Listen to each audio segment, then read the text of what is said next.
আসসালামু আলাইকুম সবাইকে।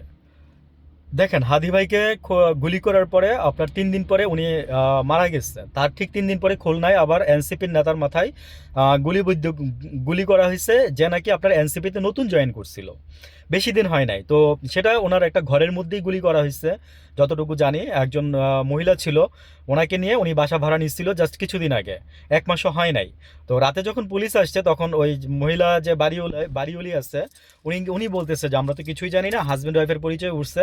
এবং ওইখানে প্রচুর পরিমাণে মদের বোতল বলেন, তারপরে হচ্ছে আপনার নেশাদ্রব্য জিনিস বলেন, এগুলো পাওয়া গেছে।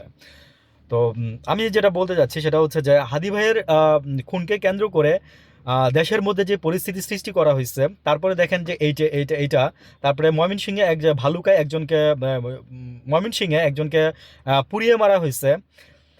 অনেকগুলো ঘটনা ঘটছে এর মধ্যে। তারপরে প্রথম আলো ডেইলি স্টারে আগুন লাগাই দেওয়া হয়েছে, সেদিনই 15 জন গ্রেফতার হয়েছে এই পারপাসে। আমি বলছিলাম যে এইভাবে না, জ্বালা উপরেও করে আপনারা কোনো কিছু করেন না। এখন আমাকে অনেক গালি দিবেন আমি জানি, কারণ যারা করছেন তারা অবশ্যই গালি দেবেন, দিয়ে যায়, সমস্যা নাই। এক কান দিয়ে আমার বেরোয়, আরেক কান দিয়ে আমার বেরোয় যায়, কোনো সমস্যা নাই। আমি বলছি যে প্রথম আলো ডেইলি স্টার তারপরে উদাচি ছায়ানট এগুলোতে তো মানে আগুন দেওয়ার তো দরকার নাই। আমি কেন বলতেছি একটু শুনা যায়েন, তারপরে গালি দিয়েন। আপনি ভবনটাতে আগুন লাগাই দিয়ে, আপনি প্রথম আলোর অফিসে আগুন লাগাই দিয়ে, ডেলি স্টারের অফিসে আগুন লাগাই দিয়ে, উদিচর ছায়ানটে আগুন লাগাই দিয়ে আপনি কি এগুলো বন্ধ করতে পারবেন?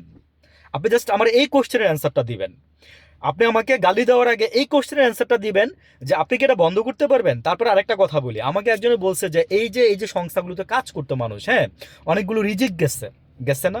যারা চাকরি করতো, হ্যাঁ, মহিলা পুরুষ বলেন, তারা অনেকে আমাকে একজন আমাকে আমাকে মানুষ বলছে, তাই আমি বলতেছি, যারা প্রথম আলোতে জব করছে তারা আমাকে বলতেছে যে ভাই এটা কোন ধরনের, মানে একজন নেতার প্রতি মানে ভালোবাসা দেখাইতে গিয়ে এটা কোন ধরনের ইয়ে হয়। আপনারা কি জানেন যে প্রথম আলো মৃত্যুর জন্য, হাদি ভাইয়ের মৃত্যুর জন্য দায়ী?